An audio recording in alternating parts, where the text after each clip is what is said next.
Now when all the Amorite kings west of the Jordan, all the Canaanite kings along the coast, heard how the Lord had dried up the Jordan before the Israelites until they had crossed over, their hearts melted in fear, and they no longer had the courage to face the Israelites.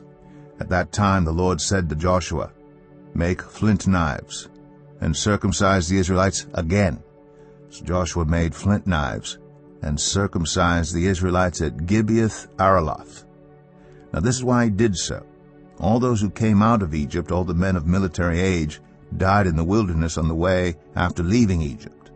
All the people that came out had been circumcised, but all the people born in the wilderness during the journey from Egypt had not. The Israelites had moved about in the wilderness 40 years until all the men who were of military age when they left Egypt had died, since they had not obeyed the Lord. For the Lord had sworn to them that they would not see the land he had solemnly promised their ancestors to give us, a land flowing with milk and honey. So he raised up their sons in their place, and these were the ones Joshua circumcised. They were still uncircumcised because they had not been circumcised on the way. And after the whole nation had been circumcised, they remained where they were in camp until they were healed. Then the Lord said to Joshua, "Today I have rolled away the reproach of Egypt from you."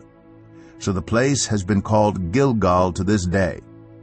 On the evening of the 14th day of the month, while camped at Gilgal on the plains of Jericho, the Israelites celebrated the Passover. The day after the Passover, that very day, they ate some of the produce of the land, unleavened bread and roasted grain. The manna stopped the day after they ate this food from the land. There was no longer any manna for the Israelites, but that year they ate the produce of Canaan. Now when Joshua was near Jericho, he looked up and saw a man standing in front of him with a drawn sword in his hand. Joshua went up to him and asked, "Are you for us or for our enemies?"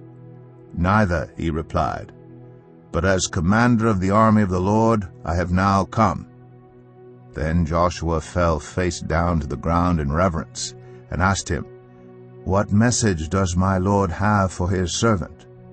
The commander of the Lord's army replied, "Take off your sandals, for the place where you are standing is holy." And Joshua did so.